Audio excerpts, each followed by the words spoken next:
اور ہم یوم جمعہ کی سعادتوں سے بہرہ مند ہو رہے ہیں۔ یقیناً یہ مقدس ترین گھڑیاں ہیں کہ بندگان خدا اللہ رب تبارک و تعالی کی رحمتیں لوٹنے کے لیے یوم الجمعہ کو صلاۃ الجمعہ سے قبل بھاگے بھاگے دوڑے دوڑے آتے ہیں۔ فروا الی اللہ، اللہ کی طرف بھاگو۔ کیا فرما رہا ہے اللہ؟ ففروا الی اللہ، اللہ کی طرف بھاگے بھاگے آؤ۔ اور ماشاءاللہ قادری ہلز کے باشندگان ٹہلتے ہوئے نہیں رینگتے ہوئے آ رہے ہیں، اسی لیے میں سمجھتا ہوں کہ مسجد کو پہنچتے پہنچتے ٹائم لگ رہا ہے۔ میں 8-10 کلومیٹر کی مسافت طے کر کر وقت پر پہنچ جاتا ہوں، لیکن المیہ یہ ہے کہ لوگ اپنے ہی گھروں سے 2, 4, 5, 10 قدم سے آنے میں ان کو بڑی تاخیر ہو جاتی ہے۔ خیر انشاءاللہ رفتہ رفتہ پختہ باشد، مجھے امید ہے کہ محلے کے لوگ انشاءاللہ آئندہ جمعے سے کم از کم وقت کی پابندی کریں گے اور ذکر و اذکار کی باتیں، اللہ رسول کی باتیں، احکام قرآن اور حدیث کی باتیں سماعت کریں گے تاکہ ان کی زندگیوں میں اسلامی انقلاب برپا ہو سکے۔ اللہ ہم کو آپ کو سب کو توفیق عطا فرمائے۔ برادران ملت اسلامیہ، دور حاضر میں انسان وہ یہ کوشش میں لگے ہوتے ہیں کہ ہماری دنیا خوبصورت ہو جائے، تو ایسے لوگ جو اس جستجو میں لگے ہوئے تھے وہ ان دنوں بہت پریشان نظر آ رہے ہیں، کیونکہ فیوچر ان کا بلیک نظر آ رہا ہے، مدھم نظر آ رہا ہے، اس کی وجہ سے وہ پریشان ہیں۔ اور جب ذہن پر تناؤ ہوتا ہے تو دل کی دنیا میں بھی اس کا بڑا اثر ہوتا ہے اور انسان بے چین اور بے قرار ہونے لگتا ہے۔ یہ انسان کا نیچر ہے، ہیومن نیچر ہے، انسان کو اسی سانچے میں ڈھالا گیا ہے۔ بلکہ دوستوں کبھی آپ نے سوچا کہ ہماری زندگیوں کا سکون کس شے میں پوشیدہ ہے؟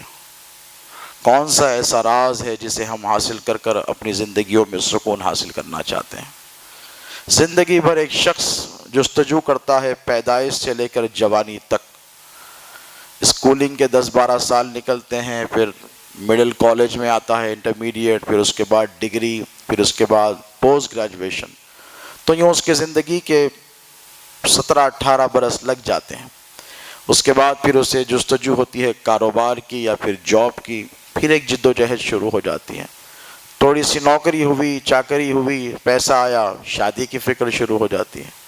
شادی ہو گئی، پھر لوگ کہتے ہیں کہ بھئی 1 سال ہو گیا ماشاءاللہ شادی ہو گئی، ہاں بھئی ہو گیا۔ پھر کہتے ہیں بھئی 2 سال ہو گئے ماشاءاللہ، ارے بھئی ہو گئے، اللہ سلامت، ہاں بھئی ہو گئے ہیں، دوسرا تشریف لگے، نہ بیٹا نہ، 2 سال ہو گئے، ہاں بھئی ہو گئے ہیں، نہیں ماشاءاللہ، ارے آپ کو کس چیز کا، بیٹے بیٹھ جاؤ، آپ کو کس چیز کا انتظار ہے؟ نہیں کوئی خوشخبری، لڈو کا انتظار رہتا ہے۔ ایسا سمجھ رہے ہیں کہ لڈو بہت قیمتی شے ہے، کہیں ملتی نہیں۔ بہرحال اس کے بعد ان کو بھی ایک فکر لگ جاتی ہے دولہے میاں کو، بھئی 2 سال ہو گئے، اب بچہ بھی ہو جانا چاہیے۔ ایک ہو گیا دوسرے کی فکر، دوسرا ہو گیا بیٹا ہوا بیٹی کی فکر، بیٹی ہوئی بیٹے کی فکر، 2 بیٹیاں ہو گئے، آگے کہتے ہیں ماشاءاللہ 2 بیٹیاں ہو گئے، اللہ بیٹا دے دے، ارے ضرور بھائی، پھر وہ بیٹے کی فکر لگ جاتی ہے۔ بہرحال یہ بے چینی بے قراری حضرت انسان کی قبر تک ختم ہونے والی نہیں ہے۔ پھر اس کے بعد زندگی کی تمام افکار میں وہ الجھ جاتا ہے، اب بہت تھک جاتا ہے۔ پھر بچوں کی پڑھائی، تعلیم، ان کا اخراجات، ان کے ایکسپنسز، پھر اس کے بعد ان کا ایجوکیشن، پھر ان کے کیریئر، پھر ان کو سیٹ کرنا، پھر ان کی دنیا اچھی کرنا، ان کی آخرت اچھی کرنا، اس فکر میں لے۔ آخر میں جب تھک جاتا ہے، یعنی اب کچھ کرنے کے قابل نہیں رہتا، تو یورپین کنٹریز وغیرہ میں کیا کہتے ہیں، ریٹائرمنٹ ہاؤسز ہوتے ہیں، لوگ اپنے گھروں سے دور جا کر بس جاتے ہیں۔ جیسے آج کل بھی معین آباد، وقار آباد میں لوگ پیسے والے جا کر بس جا رہے ہیں ریٹائرمنٹ ہاؤسز بنا کے۔ ہم نے کہا بھئی دنیا کی پوری ایکٹیویٹیز چھوڑ کر آپ گاؤں کھیڑے میں، جنگلوں میں جا کر کیوں بس گئے؟ نہیں، مجھے سکون چاہیے۔ کیا چاہیے؟ تو زندگی بھر محنت مشقت کرتا رہا، اس کے بعد فائنلی اس کا جو ایم تھا، وہ الٹیمیٹ گول جو تھا وہ سکون تھا، مجھے سکون چاہیے۔ تو ہم نے کہا بھائی سکون آپ کو باغیچوں میں بظاہر تو ملے گا، لیکن وہ جو اندر کا سکون ہے وہ وہاں پر ملنے والا نہیں ہے۔ تو پتہ کیا چلا، انسان کی پیدائش سے لے کر انسان کی موت تک انسان کو جو سب سے زیادہ جس شے کی تلاش ہے وہ ہے سکون۔ کیا ہے؟ بولیے سکون۔ قبر کا بھی سکون چاہیے، پھر اس کی بھی دعائیں ہوتے رہتی ہیں، اللہ قبر میں سکون دے۔ اب سانپ بچھو اگر آ جائیں عذاب الہی کی شکل میں تو وہاں پر تو بالکل سکون میسر ہونے والا نہیں ہے، تو وہ بھی الگ پریشانی ہوتی ہے کہ اللہ قبر میں بھی ہمارے سکینہ نازل فرما، سکون اور اطمینان عطا فرما، ہے کہ نہیں بتائیے؟ کون ایسا شخص ہے جو نہیں چاہتا کہ قبر میں سکون نہیں چاہیے، دنیا میں بہت مل گیا؟ وہ تو آخرت کی زندگی ہے۔ وَلَلْآخِرَةُ خَيْرٌ وَأَبْقَىٰ قرآن پاک میں آیا ہے۔ تو الٹیمیٹ انسان کا جو مقصد ہوتا ہے وہ سکون۔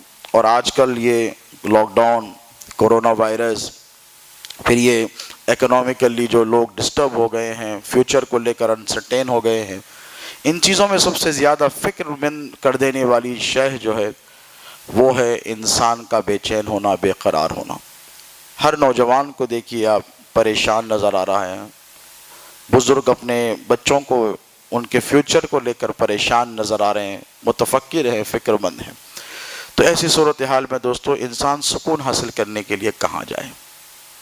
تو اللہ رب تبارک و تعالیٰ نے قرآن مجید میں ارشاد فرمایا، الا بذکر اللہ تطمئن القلوب، کہ خبردار ہو جاؤ، آگاہ ہو جاؤ کہ بے چین دلوں کا سکون اور قرار اللہ کے ذکر کے سوا کسی اور شے میں نہیں ہے۔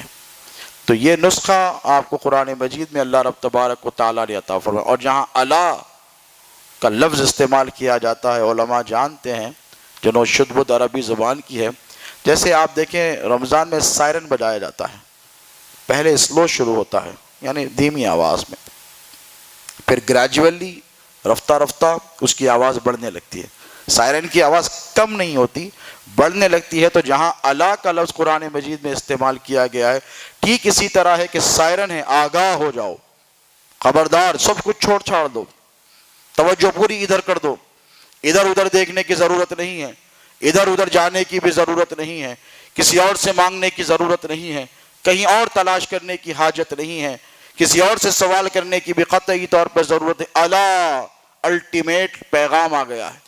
اب اس کے بعد نہ تمہیں ادھر دیکھنا ہے، نہ ادھر دیکھنا ہے، نہ رائٹ نہ لیفٹ، نہ آگے نہ پیچھے، بس اس آیت مبارکہ پر غور کرنا ہے۔ اللہ فرما رہا ہے الا بذکر اللہ تطمئن القلوب، کہ خبردار ہو جاؤ، آگاہ ہو جاؤ کہ بے چین دلوں کا سکون اللہ کے ذکر میں ہے۔ مسئلہ یہ ہے کہ ہم نے صرف ذکر الہی کو نمازوں تک محدود کر کے رکھا ہے، اور ماشاءاللہ نمازوں کی بھی ایسی تیاری ہوتی ہے، جمعہ کا دن سید الایام ہے، دنوں کا سردار ہے کہ نہیں بتائیے؟ اس لیے تو اتنا ماشاءاللہ اہتمام کیا جاتا ہے۔ میں 8-10 کلومیٹر سے پرانے شہر سے چل کر آپ تک آیا ہوں۔ کیا ریزن ہے؟ اس لیے کہ اس کی امپورٹنس بتانی ہے۔ عام دنوں میں تقریر کا اہتمام نہیں، خطاب کا اہتمام نہیں، ماشاءاللہ آج تو بخور بھی جلایا گیا، مسجد پوری معطر ہے۔ پتہ کیا چلا کہ آج کے دن کی بڑی اہمیت ہے اور سگنیفیکنس ہے کہ نہیں بتائیے؟ کیوں؟ جمعہ کیا ہے؟ بولیے سید الایام، دنوں کا سردار ہے۔ اور اسے کیوں دنوں کا سردار بنایا گیا، یہ بھی عقیدے کی ایک بات آئی ہے، تو بتاتا آگے بڑھوں، پھر ٹاپک پر آؤں گا بڑی تیزی سے، کہ صحابہ کرام حضور اقدس صلی اللہ علیہ وآلہ وسلم کی خدمت اقدس میں موجود ہیں، اور اللہ کے رسول علیہ السلام نے جمعے کے دن کے فضائل بیان فرمائے۔ تو صحابہ نے پوچھا یا رسول اللہ، دن تو سب برابر ہوتے ہیں، جمعے کو اتنی بڑی افضلیت کیوں ہے، اتنی امپورٹنس کیوں ہے، اتنی اہمیت کیوں؟ کبھی آپ نے سوچا؟ صبح ہی سے تیاری میں لگے رہتے ہیں ماشاءاللہ، ہے کہ نہیں بھائی؟ جب آج کل جو مسکنسیپشن ہے، بدعقیدگی کا مسئلہ کہ سب برابر ہیں، تو دن بھی تو برابر ہونے چاہیے۔ پیر، منگل، چہارشنبہ، جمعرات، ہفتہ، اتوار، یہ بھی تو اللہ ہی نے بنائے ہیں، یہ بھی تو ایکول ہونے چاہیے تھے۔ نہیں، اللہ نے ان کو ایکول نہیں رکھا، جمعے کو امپورٹنس دی۔ تو کیا پتہ چلا؟ اللہ بعض چیزوں پر بعض چیزوں کو فضیلت بھی دیتا ہے اور اہمیت بھی دیتا ہے۔ تلک الرسول فضلنا بعضهم علی بعض، قرآن میں فرماتا ہے کہ ہم نے بعض رسولوں پر بعض رسولوں کو فضیلت عطا فرمائی ہے، تو دنوں کو بھی دنوں پر فضیلت عطا فرمائی ہے۔ صحابہ نے پوچھا جمعہ اتنا امپورٹنٹ کیوں ہے؟ تو حضور نے فرمایا فیہ خلق آدم، کہ اس دن آدم کو بنایا گیا تھا. پتا ہے آپ کو آدم علیہ السلام کی جو تخلیق تھی، جو کریشن تھا، وہ کب کمپلیٹ ہوا تھا؟ وہ جمعے کے دن مکمل ہوا تھا ان کا سانچہ. تو کیا پتا چلا؟ جس دن آدم پیدا ہوئے وہ سید کیا ہے بتائیے؟ ایام، دنوں کا سردار ہے. تو ذرا سوچے کہ جس دن ہمارے اور آپ کے نبی پیدا ہوئے ہیں اس دن کی فضیلتوں کا عالم کیا ہوگا. بات صرف لاجیکلی سمجھنے کی ہے، اختلاف کرنے کی نہیں ہے. سمجھ رہے ہیں؟ آپ نے تمام انبیاء پر ایمان ضرور لایا ہے، لیکن آپ کے جو نبی مکرم ہے، خاتم النبیین ہیں، آپ کے جو رسول ہیں وہ جناب محمد رسول اللہ صلی اللہ علیہ وآلہ وسلم ہے. تو حضور سے زیادہ آپ کو کسی سے محبت ہونی بھی نہیں چاہیے. یہ فطری بھی تقاضا ہے اور یہ ایمانی بھی تقاضا ہے. اللہ اور اس کا رسول یہی چاہتے ہیں کہ آپ اپنے نبی سے سب سے زیادہ محبت کریں. کتنی کریں؟ ماں باپ سے بھی زیادہ کریں، آل اولاد سے بھی زیادہ کریں، اپنی دولت سے بھی زیادہ کریں. کائنات میں جتنی اشیاء ہے ان سب سے زیادہ اپنے نبی سے محبت کریں. تو ظاہر سی بات ہے کہ نبی کی پیدائش کا دن بھی سید الایام سے زیادہ افضل ہوگا. تو دوستو، اللہ رب تبارک و تعالیٰ نے یہاں ارشاد فرمایا، الا بذکر اللہ تطمئن القلوب، آگاہ ہو جاؤ، خبردار ہو جاؤ کہ بے چین دلوں کا سکون اللہ کے ذکر کے سوا کسی شے میں نہیں ہے. نماز کے لیے ہم حاضر ہوتے ہیں، میں عرض کر رہا تھا، تو کس قدر ہمیں تیاری کے ساتھ آنا چاہیے جمعے کے روز. یہاں کچھ نوجوان بیٹے ہیں، میں صرف اصلاح کے طور پر انہیں کہنا چاہتا ہوں کہ آپ جب جمعے کے لیے آئیں تو آپ اہتمام کر کر آئیں، اسی لیے کہ یہ سید الایام ہے، یہ دنوں کا سردار ہے. آپ کسی وی آئی پی یا ڈگنیٹری سے ملنے جاتے ہیں تو شیروانی پہنتے ہیں حیدرآباد کی تہذیب میں، یا سوٹ پہنتے ہیں، یا اچھا لباس زیب تن کر کے جاتے ہیں. لیکن سید الایام سب سے امپورٹنٹ ڈے ہے اور آپ ایسے ہی چلے آ گئے مسجد میں. تو پتہ کیا چلا؟ آپ آ سکتے ہیں، دیر از نو پرابلم ود دس، کوئی مسئلہ نہیں ہے. لیکن پتہ یہ چل رہا ہے کہ آپ کے پاس اسلام کی امپورٹنس کم ہے. پتہ کیا چلا کہ آپ کے پاس اسلام فرسٹ پریورٹی پہ نہیں ہے، سیکنڈ پریورٹی پہ ہے. دنیا آپ کے لیے فرسٹ پریورٹی پہ ہے، اسی لیے آپ نے توجہ نہیں کی جمعے کی تیاری کرنے کے لیے. فَفِرُّوا إِلَى اللَّهِ، اللہ فرماتا ہے کہ بھاگو اللہ کی طرف. آپ سمجھ رہے ہیں بھاگنے کا مطلب؟ کسی کو جلدی بلانا ہو تو آؤ، تیزی سے آؤ، جلدی آؤ، بھاگ کر آؤ. آپ کہتے ہیں کہ نہیں؟ کیوں؟ آپ کچھ دینا چاہتے ہیں. اپنے بچوں کو بلایا آپ نے، آپ کے پاس کچھ گفٹس ہیں دینے کے لیے، اور بچے ٹہلتے آرام سے آ رہے ہیں اور آپ یہاں پر انعامات، اکرامات، تحفے، تحائف باہر چلا کر ٹھہرے ہوئے ہیں. بیٹے جلدی آؤ، because you want to give it, اور آپ انجوائے کرنا چاہتے ہیں دے کر. جلدی آؤ، بچہ آرام سے آ رہا ہے، بھاگ کر آؤ، میں تمہیں عطا کرنا چاہتا ہوں. تو ٹھیک اسی طرح اللہ فرمائے فَفِرُّوا إِلَى اللَّهِ، اللہ کی طرف بھاگو، بھاگ کر آؤ، تیزی سے آؤ، دوڑ کر آؤ، چل کر مت آؤ، ٹہل کر مت آؤ، رینگتے ہوئے مت آؤ، بھاگ کر آؤ. اور جب تم بھاگ کر آؤ گے تو تمہارا یہ جو جذبہ دیکھے گا اللہ، یہ طلب کا جذبہ دیکھے گا، یہ طلب صادق دیکھے گا، تو اللہ رب تبارک و تعالیٰ بے پناہ تم کو نوازے گا. کیونکہ جب جستجو نہیں ہوتی ہے تو پھر فائدہ کس بات کا؟ حدیث شریف میں آتا ہے کہ جیسے مسجد کو چل کر آنے کا ثواب ہے، مسجد کو چل کر جو شخص جمعے کے دن نکلتا ہے مسجد کی طرف، تو اللہ کے رسول علیہ السلام فرماتے ہیں، پیدل جایا جاتا ہے اکثر، آپ نے دیکھا کہ جتنے قدم وہ چل کر مسجد کی طرف آتا ہے اللہ رب تبارک و تعالیٰ اتنے گناہ اس بندے کے معاف فرما دیتا ہے. اللہ اس سے زیادہ معاف کر پاتا ہے. یہ اس کی شان قدرت ہے. تو دوستو، آج کے اس دور میں یہ بے چینیاں، بے قراریاں، اضطراب، پریشانیوں کو دور کرنے کا ایک ہی چارہ ہے اور وہ ذکر الہی ہے. اور ذکر الہی وقت طلب کرتا ہے. دوستو، آپ کو اللہ رب تبارک و تعالیٰ کی یاد میں بیٹھنا ہے. دیکھیں، پیغمبروں پر وحیوں کا نزول ہوتا رہا. ہمارے اور آپ کے نبی پاک علیہ السلام سفر معراج کو تشریف لے کر گئے، اس کے بعد نماز کا تحفہ ملا. کبھی آپ نے سوچا اس سے قبل حضور کیسے عبادت فرمایا کرتے تھے؟ غار حرا میں ہوتے حضور، ام المومنین سیدہ عائشہ، سیدہ خدیجۃ الکبریٰ سلام اللہ علیہا ٹفن اور توشے لے کر جاتی، 8 دن صرف بیٹھے ہوتے اللہ کی یاد میں. کیوں؟ تاکہ امت کو بعد میں یہ طور طریقے سیکھنے کو مل جائیں. حدیث شریف کی ایک مشہور کتاب ہے نزہۃ المجالس. اس سے مسائل کا استنباط نہیں کیا جا سکتا ہے، اس لیے کہ علماء جانتے ہیں کہ یہ فضائل اور مناقب والی حدیث کی کتاب ہے. سمجھ رہے ہیں آپ؟ اس سے نماز کے مسائل نہیں نکالے جاتے، روزے کے، حج و زکوٰۃ کے نہیں حاصل کیے جاتے، بلکہ ایک حدیث مبارکہ کی کتاب ہے جس میں واقعات درج ہیں، بنی اسرائیل کے واقعات درج ہیں، اور حدیث قدسی، اس قسم کے احادیث مبارکہ کو اس میں جمع کیا گیا، اوتھینٹک حدیث. ذکر الہی سے کیا حاصل ہوتا ہے دیکھیں، اور بندہ جب اللہ رب تبارک و تعالیٰ سے جڑتا ہے تو اس پر اللہ رب تبارک و تعالیٰ کی کیسی عنایتیں ہوتی ہیں. آپ تو ماشاءاللہ صاحب ایمان ہیں. نزہۃ المجالس کی ایک حدیث مبارک ہے کہ ایک مرتبہ جبرائیل امین جو سدرۃ المنتہا پر رہتے ہیں اللہ رب تبارک و تعالیٰ کے قرب میں، تاکہ پیغمبروں تک وحی پہنچائیں، یہ ان کی ذمہ داری تھی، آدم سے لے کر حضور تک وہ یہی کرتے رہے. تو حضرت جبرائیل نے سنا کہ اللہ رب تبارک و تعالیٰ ارشاد فرما رہا ہے لبیک یا عبدی، لبیک یا عبدی، لبیک یا عبدی، اے میرے بندے میں تیرے لیے حاضر ہوں. اے میرے بندے کون؟ خالق ارض و سماوات اللہ رب تبارک و تعالیٰ فرما رہا ہے کہ اے میرے بندے میں تیرے لیے حاضر ہوں. تو جبرائیل کو تھوڑی سی کیوریوسٹی ہوئی علیہ السلام کہ چلو معلوم تو کیا جائے کہ وہ کون سا ایسا خوش نصیب بندہ ہے جسے اللہ کہتا ہے کہ میں تیرے لیے حاضر ہوں، I am at your service. تو جبرائیل کو تجسس ہوا تو کہاں ڈھونڈنا چاہیے تھا؟ بولیے اب بھائی، نیک بندوں کو مسجد میں ڈھونڈا جاتا ہے کہ نہیں؟ بازاروں میں تو ڈھونڈا نہیں جاتا ہے نا، ہوٹلوں میں، کیفیٹیریاز میں، کلبز میں تو نہیں ڈھونڈا جاتا ہے. تو جبرائیل کو جب کیوریوسٹی ہوئی تو فوراً اترے اور سیدھا مسجد الحرام آئے، مکہ المکرمہ. یہ حضور کی بعثت سے پہلے کا زمانہ ہے، بنی اسرائیل کے زمانے کی بات کر رہا ہوں. اتر کر آئے، حرم کعبہ میں آئے. مکہ تو روز ازل ہی سے اللہ کا دین ہے، سب سے پہلا گھر ہے اللہ کا. آئے اور مکے کی سرزمین پر ڈھونڈا، نہیں ملا.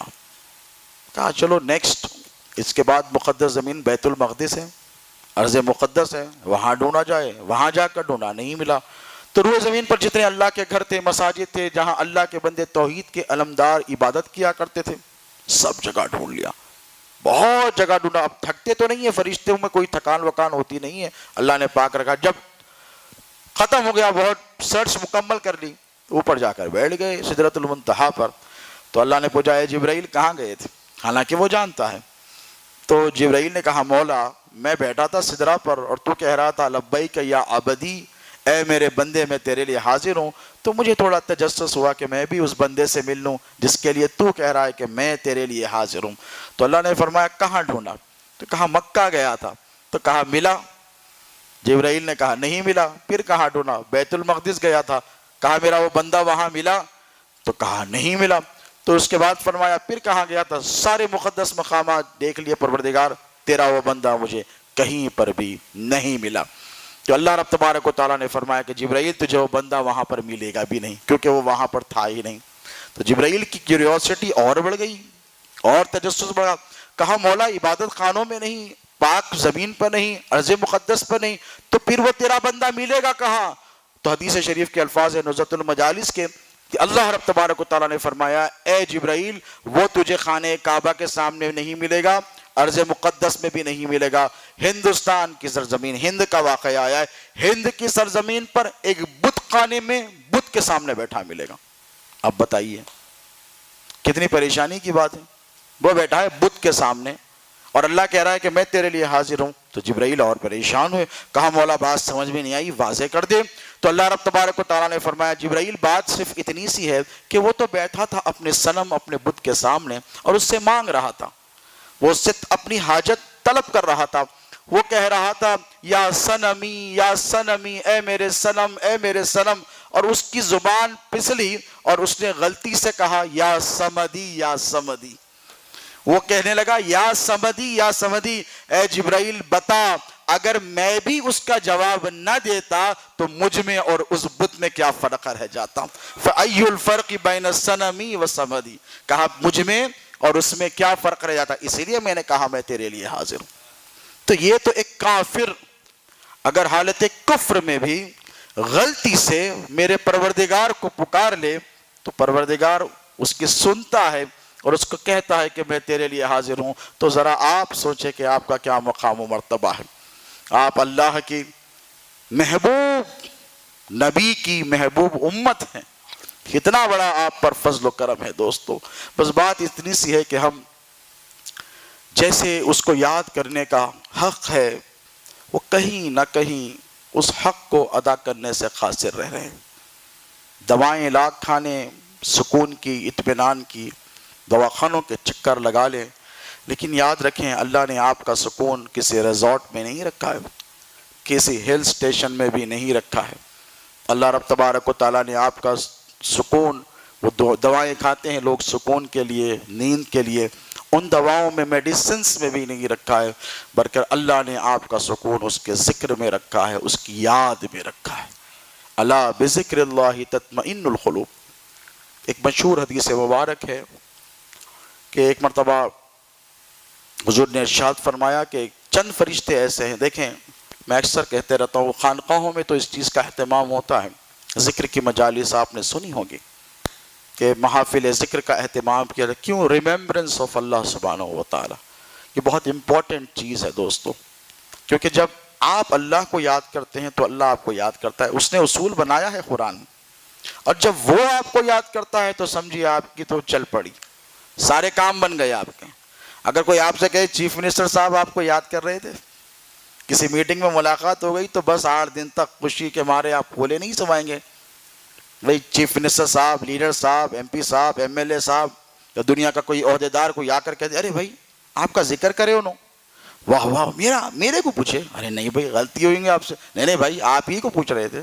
اوف وہ کیا بات ہے بھائی. اب سوسائٹی میں بھی عزت، ایک 10 لوگوں میں بیٹھ کے بول دیا تو ارے آپ کو منسٹر صاحب پوچھ رہے تھے، واہ واہ واہ. اب پوری سوسائٹی میں روب دبدبا ان کا. کیوں؟ منسٹر صاحب نے یاد کیا. آپ کو پتا ہے اللہ آپ کو یاد کرتا ہے. کیا اوقات ہے ان سب چیزوں کی بتائیے.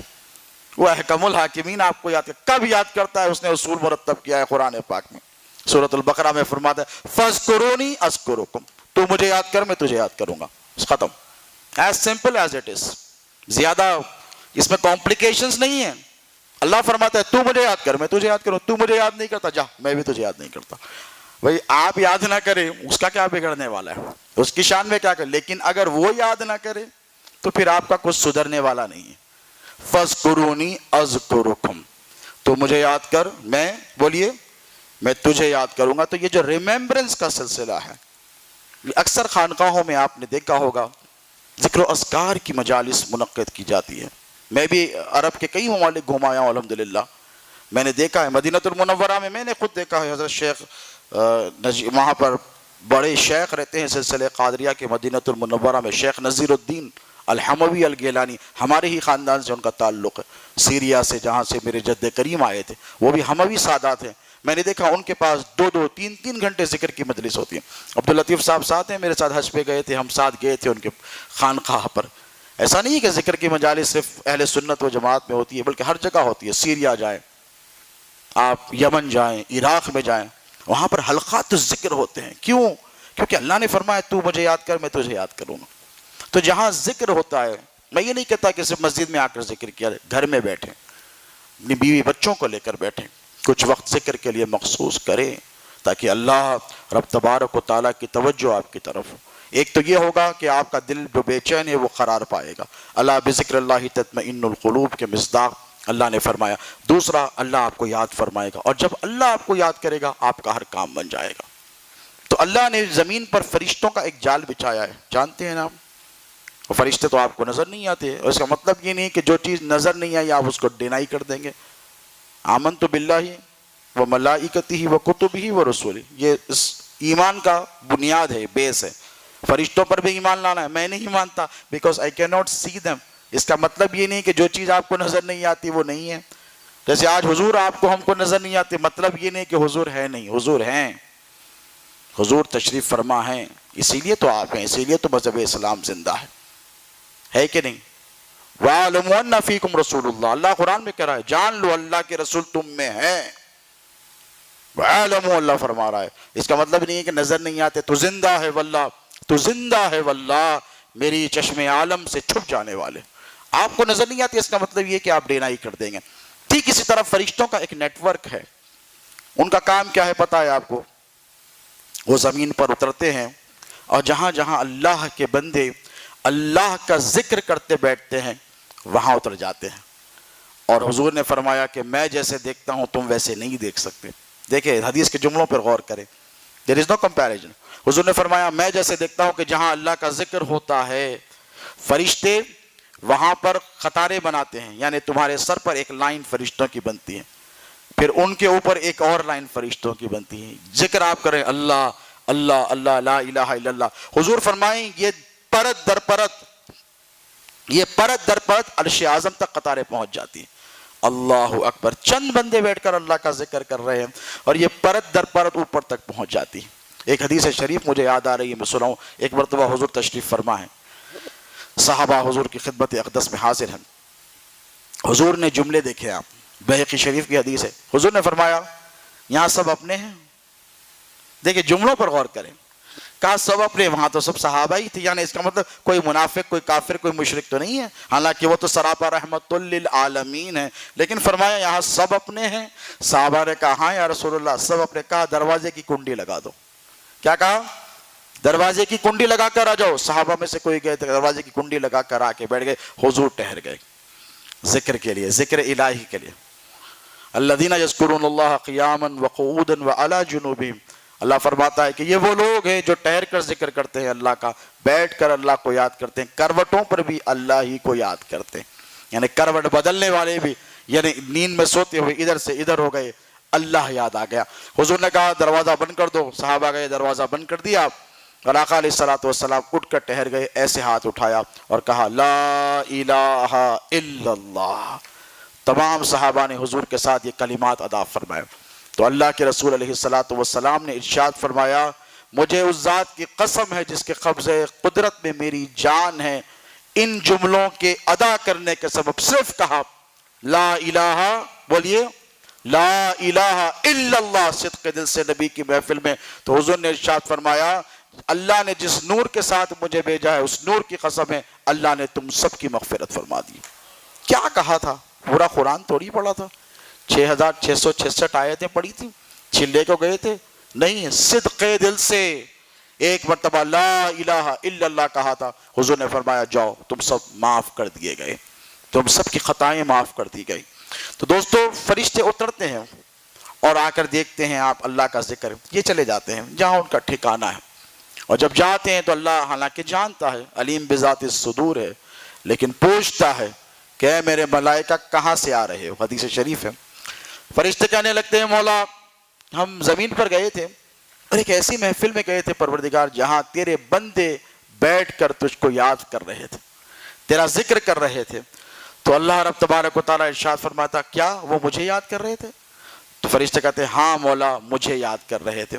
تو اللہ فرشتوں سے کہتا ہے جاؤ ان کو خوشخبری سنا دو کہ جو میرے ذکر میں بیٹھے تھے میں نے ان سب کی مغفرت کر دی ہے، جتنے بیٹھے تھے ان سب کے گناہوں کو معاف کر دیا ہے. فرشتے کہتے ہیں مولا اجازت ہو؟ اللہ کہتا ہے ہاں ان میں سب تیرا ذکر نہیں کر رہے تھے. یہاں دیکھیں ایک بڑی خوبصورت بات آ رہی، ان میں سب تیرا ذکر نہیں کر رہے تھے بلکہ کچھ ایسے تھے جو تیرا ذکر کر رہے تھے، کچھ ایسے تھے جو تیرے ذکر کرنے والوں کے ساتھ بیٹھے تھے، کچھ ایسے تھے جو ذکر کرنے والوں کے ساتھ بیٹھے تھے. اللہ ارشاد فرماتا ہے ان سے بھی کہہ دو کہ میں نے ان کی بھی مغفرت کر دی. کیوں مولا ان کی کیوں؟ وہ تو ذکر نہیں کر رہے تھے. تو اللہ فرماتا ہے وہ اگرچہ کہ میرا ذکر نہ کر رہے تھے لیکن میرے ذکر کرنے والوں کے ساتھ تو بیٹھے تھے. وَكُونُوا مَعَ الصَّادِقِينَ. اسی لیے اللہ نے فرمایا سچوں کے ساتھ ہو جاؤ. اگر تم اچھے نہیں ہو نا اچھوں کے ساتھ ہو جاؤ، تم سچے نہیں ہو سچوں کے ساتھ ہو جاؤ، تم نیک نہیں ہو نیکوں کے ساتھ ہو جاؤ. ان کی سنگت کا، ان کی صحبت کا، ان کی کمپنی کا یہ فائدہ ہوگا کہ اللہ تمہیں بھی معاف فرما دے گا. تو یہ ہے ذکر خداوند قدوس کی برکتیں. دوستو یاد رکھنا جو بندے کو حاصل کرنے کی جستجو کرنی چاہیے. آج کہ یہ دور یقیناً بے چینیوں اور بے قراریوں کا دور ہے. کورونا وائرس کی ایک ویو آ کر گئی، پھر دوسری آ گئی. پتہ نہیں کہ آگے کیا ہونے والا ہے. کس کو خبر ہے؟ کس کو پتہ ہے؟ کون جانتا ہے کہ کس کے ساتھ کیا ہونے والا ہے؟ یہاں صحت مندی کا، طاقت کا، اسٹرینتھ کا، امیونٹی کا کوئی سوال نہیں ہے. یہ نوول کورونا وائرس، نوول یعنی کسی پر بھی اٹیک کر سکتا ہے. اس کے لیے کوئی رولز نہیں ہے. جیسے فلو ہوتا ہے، بخار ہوتا ہے، صحت مند کے آدمی کے قریب آ کر چلا جاتا ہے، السلام علیکم دور سے. جیسے قرآن میں اللہ نے کہا کہ جاہل کو دیکھو تو خالو سلامہ، دور سے دیکھو سلام کر کے نکل جاؤ. یہ توانا صحت مند آدمی کو دیکھتا ہے، امیونٹی اسٹرانگ ہے، نکل جاتا ہے. لیکن کورونا وائرس ایسا نہیں ہے دوستو، اسٹرانگ امیونٹی والوں پر بھی اٹیک کرتا ہے. ذرا سا گھر بنا لیا تو سمجھو پھر سارا سسٹم برباد کرنے لگ جاتا ہے. تو زندگی اس قدر، ہماری فیوچر اس قدر بلیک ہے، انسرٹین ہے، اتنا مدھم ہو گیا ہے. اس کے باوجود بھی اگر ہم اللہ رب تبارک و تعالیٰ کی طرف رجوع نہیں کریں گے تو پھر کب کریں گے؟ اپنے گناہوں سے توبہ و استغفار. تو یہی وقت ہے دوستو، یہ وقت ہے کہ آپ محبتوں کو بانٹیں، یہ وقت ہے کہ آپ اختلافات کو ختم کریں، یہ وقت ہے کہ اپنا محاسبہ کریں. بہترین شخص وہ ہے جو روزانہ اپنے گناہوں کا محاسبہ کرتا ہے. جیسے ایک کامیاب بزنس مین کون ہے؟ ایک کامیاب بزنس مین وہ ہے جو دن بھر کا بزنس کا حساب کرے. اگر پیپر پہ کرنے کا ٹائم نہ ملے تو گھر آئے اور گھر آ کر بیٹھ کر وہ اپنے دماغ میں چلاتا ہے کہ آج میں نے اتنا بیچا، اتنا کمایا، اتنا مجھے دینا ہے اور اتنا میرا پروفٹ ہوا ہے. کم سے کم اگر بیوقوف ہے تو آئے گا سو جائے گا، میرے کو کیا کرنا ہے کل دیکھیں گے. تو وہ پائل اپ ہوتا جائے گا، اس کے بعد حساب کتاب اس کا مشکل ہو جائے گا، منافع اور نقصان وہ تجزیہ اس کا نہیں کر سکے گا. تو بہترین مسلمان، عقل مند اور دانا وہ ہے. حضرت سیدنا آدم علیہ السلام کو جب زمین پر اتارا گیا، حدیث شریف میں آتا ہے جبرائیل آئے، 3 چیزیں لے کر آئے. اللہ نے 3 چیزیں بھیجی، 3 چیزیں بھیجی. اس میں سب سے پہلے عقل رکھی، عقل رکھی اور اس کے بعد دین رکھا. تو یہ جب پہنچے حضرت جبرائیل علیہ نبینا علیہ السلام کے پاس چوائس دی ہے، دین رکھا ہے، عقل رکھی ہے، سمجھ بوجھ جسے کہتے ہیں، فہم اور فراست جسے کہتے ہیں. یہ آپ میں سے اس میں سے کون سی چیز کو آپ قبول کریں گے؟ مذہب اور دین کو کریں گے، دنیا کی دولت کو کریں گے، یا پھر عقل کو کریں گے؟ تو حضرت آدم نے توقف کر کے کہا میں عقل کو پسند کروں گا. تو جبرائیل نے کہا تم دونوں چلے جاؤ، مال و دولت اور دین تم دونوں چلے جاؤ، کامیابی اور دین تم دونوں چلے جاؤ. تو وہ دونوں رک گئے. کہنے لگے جبرائیل سے کہ جبرائیل، اللہ نے ہمیں حکم دیا تھا کہ جہاں عقل ہو ہم وہیں رہیں گے. دیکھیں آپ، مومن، حضور فرماتے ہیں اتقوا فراست المومن فإنه ينظر بنور اللہ. مومن کے فراست سے ڈرو کیونکہ وہ اللہ کے نور سے دیکھتا ہے. یہ ہے مومن کی پہچان. مومن بے وقوف نہیں ہوتا دوستو، مومن ہوشیار ہوتا ہے، مومن انٹیلیجنٹ ہوتا ہے. آج دنیا نے جتنی ترقی کی ہے سائنس نے، یہ سب مسلمانوں کا دیا ہوا ہے. سائنس میں جتنی ترقیاں ہیں، فزکس میں، ایسٹرونومی میں، ایسٹرولوجی میں، کیمسٹری میں، میتھمیٹکس میں، ایوییشن میں، ایسٹرولوجی میں، یہ جتنی ٹیکنالوجی میں ترقیاں کی ہیں ان سب کی بنیادیں مسلمانوں نے دی ہیں. آپ ریسرچ کریں آپ کو پتہ چلے گا. تو بہترین مسلمان وہ ہے جو رات دن گزرنے کے بعد بیٹھے اور بیٹھ کر اپنے گناہوں کا محاسبہ کرے کہ آج میں نے یہ غلط کیا، مجھے یہ نہیں کرنا چاہیے تھا، میں نے کسی کا دل دکھایا، مجھے دل نہیں دکھانا چاہیے تھا، جھوٹ مذاق میں بول دیا، مجھے نہیں بولنا چاہیے تھا، کاروبار میں نے دھوکہ دے دیا، نہیں کرنا چاہیے تھا، ماں باپ سے میں نے بڑی آواز میں بات کی، مجھے نہیں کرنا چاہیے تھا. یہ محاسبہ ہے دوستو، and this is very important. اور یہ نہیں کریں گے تو آپ پھر بیوقوف تاجر کی طرح ہیں جو بغیر حساب کتاب کے آ کر گھر میں سو جاتا ہے. گناہ کیا ہے آپ کو پتا ہے؟ گناہ وہ ہے جو دل میں کھٹکتا رہے.